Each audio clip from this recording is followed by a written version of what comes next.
हेडलाईन्सचे प्रायोजक आहे NBC bearings, लांब पळण्यासाठी। छगन भुजबळांनी अचानक घेतली शरद पवारांची भेट। ओबीसी मुद्द्यावर पवारांनी पुढाकार घ्यावा यासाठी भेटल्याचं भुजबळांचं स्पष्टीकरण। भुजबळ पवार भेटीची प्रफुल्ल पटेल वगळता अजित पवारांच्या पक्षात कुणालाही खबर नाही। भेटी अडवून भुजबळांच्या नाराजीच्या चर्चा नाही बळ, अजितदादांचा बोलण्यास नकार। महायुतीत छगन भुजबळांची हेळसांड होते हे नाकारता येत नाही। शरद पवार भुजबळांच्या भेटीवर सुप्रिया सुळेंचं वक्तव्य। महायुती डॅमेज होईल असा कोणताही निर्णय भुजबळ घेणार नाही।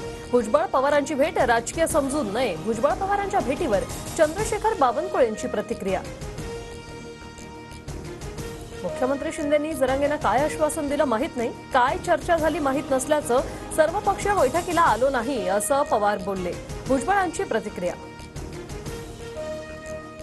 जरांगेंची काय चर्चा झाली पवारांनी शिंदेंना विचारलं पाहिजे, त्यावर स्वतःहून शिंदेंना फोन करून 2-4 लोकांची चर्चा करेन असं पवार म्हणाले। पत्रकार परिषदेत भुजबळांची माहिती।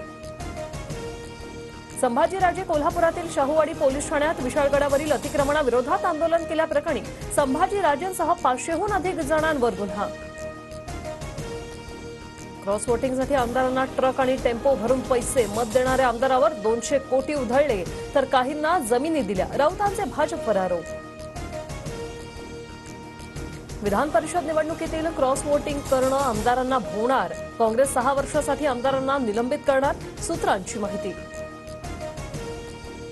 स्वतःच्या फायद्यासाठी विचारांना मुठमाती देणाऱ्यांना माफ केलं जाऊ शकत नाही, संबंधित आमदारावरील कारवाई अटळ, नाना पटोलेंची प्रतिक्रिया। पायीवारी करणाऱ्या वारकऱ्यांसाठी सरकारकडून वारकरी पेन्शन योजना, वारकऱ्यांसाठी मुख्यमंत्री वारकरी महामंडळ स्थापन, तर ज्येष्ठ नागरिकांना तीर्थस्थळ दर्शनासाठी मुख्यमंत्री तीर्थदर्शन योजना। सोशल मीडिया प्लॅटफॉर्म एक्सवर पंतप्रधान मोदींच्या चाहत्यांची संख्या 10 कोटींवर, गेल्या 3 वर्षात चाहत्यांमध्ये 30 दशलक्ष इतकी वाढ। हेडलाईन्सचे प्रायोजक आहे एनबीसी बेरिंग्स, लांब पळण्यासाठी।